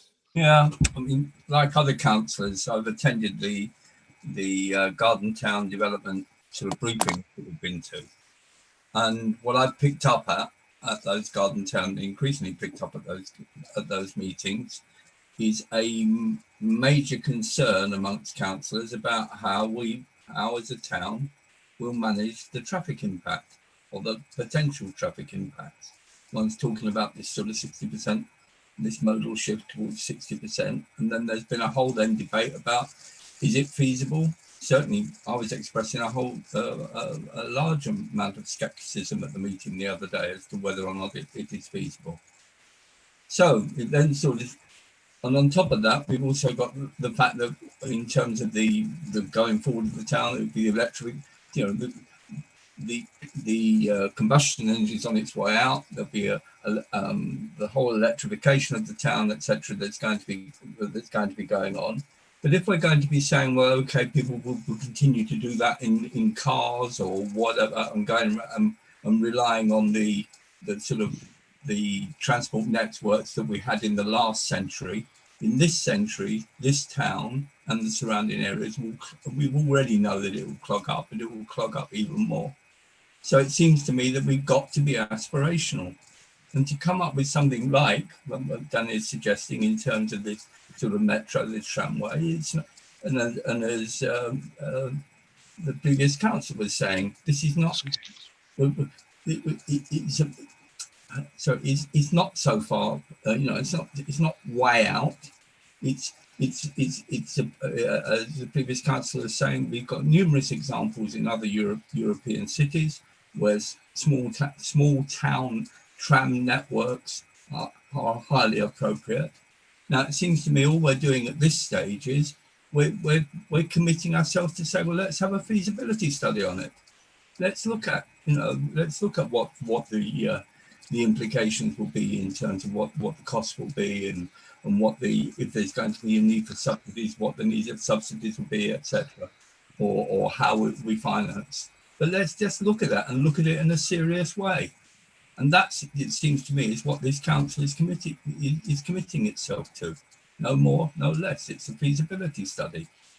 Because if we don't look at a feasibility study for something like this, then what we are saying is we're almost saying, giving into the fact, it seems to me, that we're giving into the fact that the town in about another sort of 15, 20 years is going to be clogged up.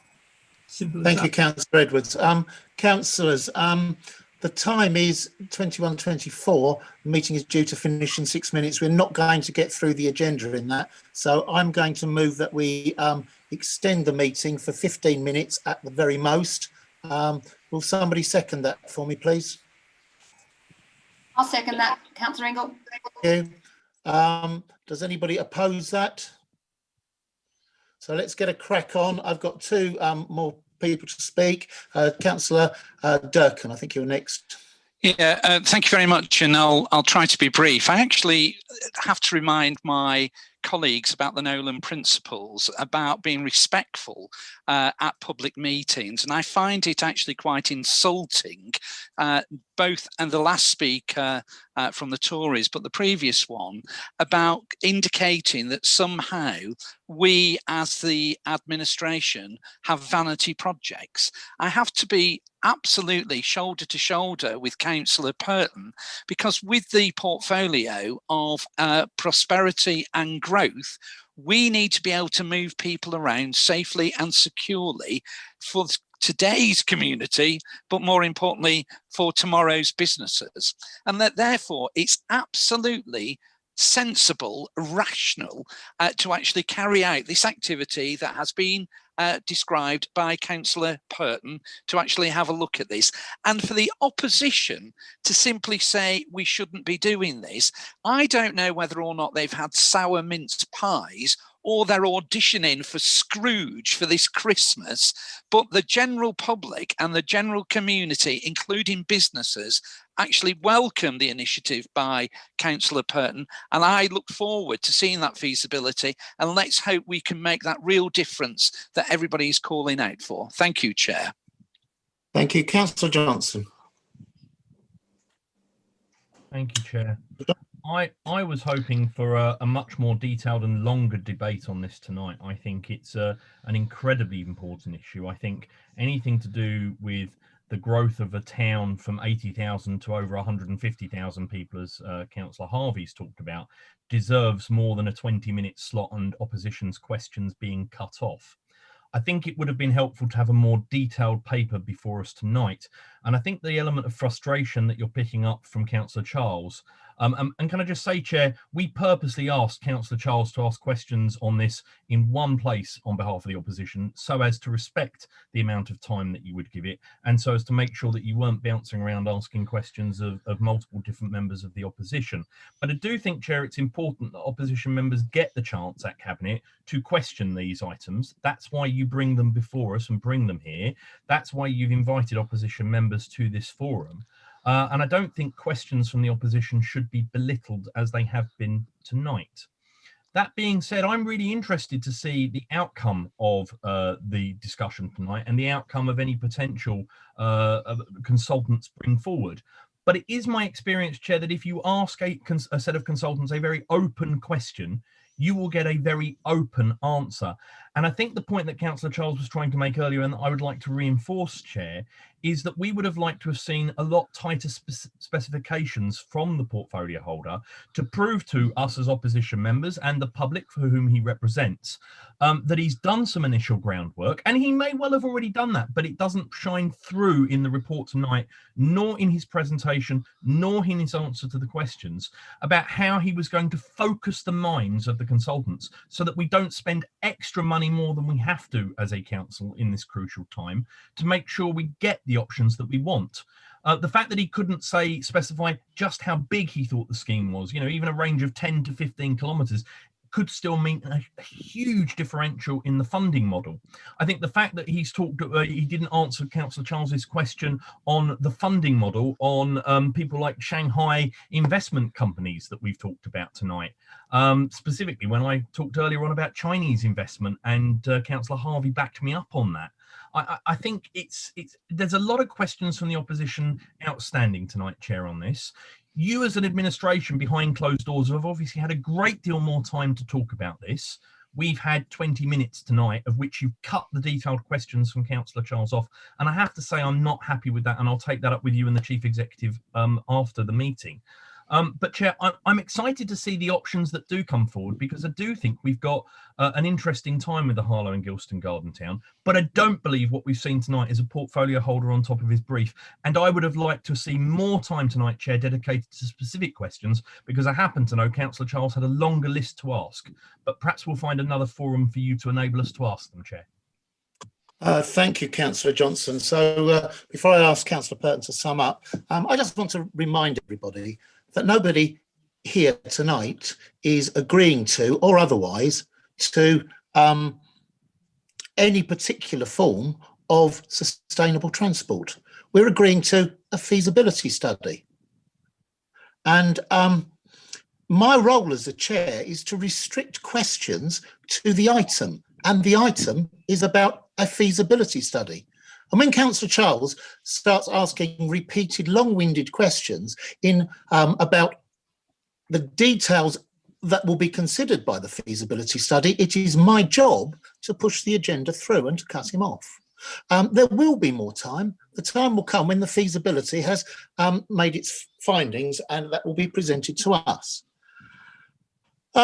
Clearly, what Councillor Giles was doing wasn't really had anything to do with this item. What he was trying to do was to create a headline. He's been touting the "we want a monorail" on social media for some considerable time. But of course, those of us, myself included, who watch The Simpsons will know that the monorail didn't go through a feasibility study. We're using a feasibility study to make absolutely sure that what sustainable transport we have is right and proper. So doubtless he will carry on with misleading Harlow residents, as Harlow Tories so often do. But let me remind you of one or two things. The Harlow and Gilston Garden Town that the opposition have supported throughout have said we need a modal shift in transport. Councillor Andrew Johnson has said in previous meetings we cannot punish or shouldn't punish motorists out of their cars. We need to give them a better alternative, and I agree with him. And if we're not going to have a feasibility study of what that better option might look like, then we're not going to provide them the only choice with that better alternative. All we're going to have is punishing them out of it with more congestion, more pollution, and worse parking.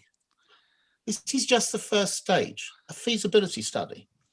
But I just want you to think for a minute of the future that Harlow Labour are offering, where residents who have 3 cars or 2 cars can downside to 2 cars and 1 car, creating more parking space, ending the parking misery across our town.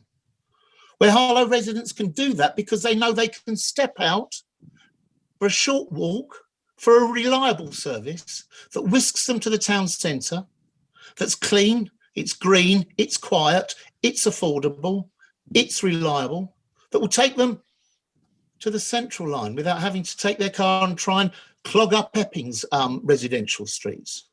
That's the future that we're offering. Councillor Charles, in trying to find an election headline, is offering more of the same. No change. More cars, more parking problems, more pollution. The future has to be sustainable transport. And if it's good enough for towns like Angers and Nancy in France, then it's good enough for our residents here in Harlow too. And with that, Councillor Purton, would you like to sum up? Yes, Chair. Thank you. I'll just start off with a little correction to Councillor Johnson, who seems hung up on his China expedition tonight. I didn't actually say anything about Shanghai. I said Singapore. There's a bit of a difference. Singapore isn't actually in China. So let's forget that particular route of query. He's implored us to take Councillor Charles more seriously. Well, you know, we've had a lot of experience. If the long list of questions that Councillor Charles apparently was going to put to me was really serious, he would have put them in advance, and then we would have had a better chance of having a serious technical discussion instead of, as Councillor Ringgold has said, just seeking a headline, trying to trick me into saying something which could then be on the next Conservative leaflet. No, I'm not going to do that. But I will say, I do take it slightly personally to suggest I don't know anything about transportation. Actually, I was the project manager of the expansion study into the transportation of expansion back in the early noughties. So I do know a bit about the technicalities of transportation systems, and have been responsible for much of the large investment in transportation facilities like the central bus terminus, the forecourt at the station, and many other projects that I initiated, got the finance for, and supervised the construction. So yes, I don't put myself forward as the latest professional expert, but I do have a sort of background in these matters. As far as the costs seem to be the main thing that the Conservatives are worried about. Well, actually, the scheme that we're proposing is cheaper than the scheme that Essex County Council are proposing. The cost of putting a single track, which is little wider than a cycleway, along our avenues off-road, is actually going to be less than building another bus lane on road, on highway, with all the terrible congestion and delay that we experienced with the last Essex County Council project on Edinburgh Way. We don't want that again, but the actual proposal for the Metro, which is a single lane for bi-directional vehicles, is actually cheaper than Essex County Council. So I'm not going to give you figures at the moment, but all I know is that it's going to be cheaper than what the County Council are proposing. So we've had a long night. I'll bring the discussion to a close by just saying this. Councillor Charles says we're a small town. That was the phrase he used. We're just a small town. No, we're not a small town. We're a famous town. We've got a history of innovation and taking things forward, inventing things, making things happen, doing things first. And actually, even in terms of size, we're not a small town. As Councillor Johnson's already said, we're looking to expand the population of the urban area around Harlow to 150,000, which is quite a large town. But then if we take into account the further economic zone that we're discussing with our partners, East Herts and Epping and Uttersford and Stansted Airport, we could actually end up with an area which is at the moment called a Stort Valley City region. We could end up with a very large area which is linked together, not necessarily one continuous development, but it's certainly a series of developments that are linked together in a very large economic zone. So we're not looking for vanity. These things are realistic, but more than realistic, they're optimistic. And when people like Councillor Charles talk about Harlow as a small town, it's obvious they've got no ambition for this town whatsoever. Thank you, Chair. Thank you. Are we happy to accept recommendations A, B and C for agenda item 16? Agreed. Thank you. Let's move on now. I intend to take 17, 18 and 19 on block. Are there any questions on that? Are there any comments?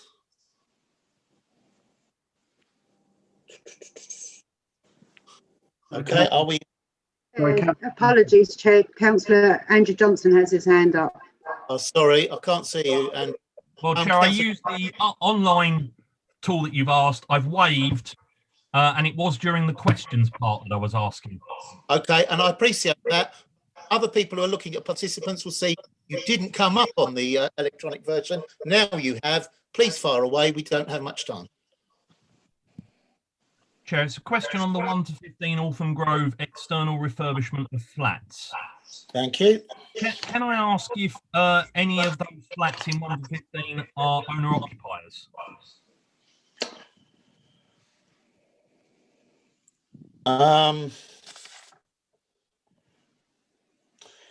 Councillor Wilkinson, want to? Yeah, so obviously I haven't had notice of that question. Obviously, I'm sitting at home and I haven't got that information at hand, but I am happy to supply Councillor Johnson with a written answer within 7 days. Thank you. Chair, if they are owner-occupiers, can the portfolio holder please tell me how they will be dealt with and what the level of recharge will be to them, please? Thank you. Councillor Wilkinson? Yeah, happy to do that, Chair. Okay. Are you happy to do that now, or are you happy to do that within 7 No, days? I will respond fully once I have all the details. Okay, thank you. Any more questions? Any comments? I don't think I actually asked who's moving that. Councillor Wilkinson, are you moving that? I am, Chair, thank you. And Councillor Danvers, are you seconding that? Well, sorry, Chair. Yes, I do beg your pardon. Yes. Good. And Could I say partly? I am concerned about the Autumn Grove development, in the sense that I've got no brief for landlords. If landlords own flats there, then they should pay their way.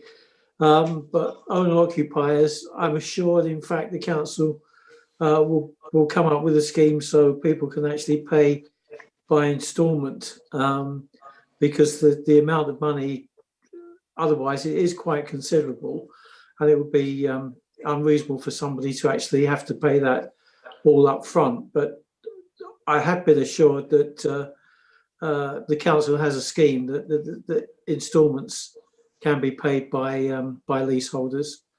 Okay, thank you, Councillor Danvers. Councillor Wilkinson, do you want just to come back on that?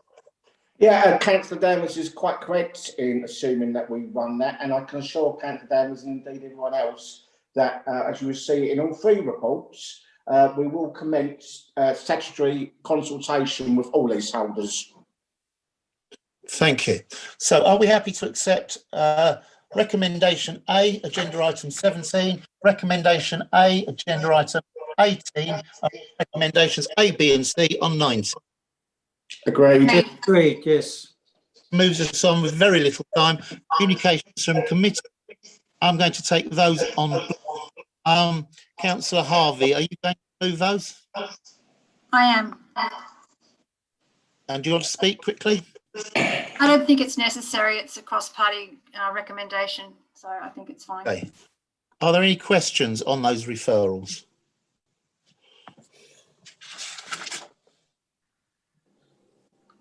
Are we happy to accept then recommendations A, B and C of, well, are we happy to accept the recommendations of agenda items for A, B and C?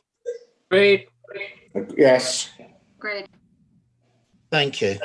And the minutes of the panels and working groups, are we content to note those panels and working groups?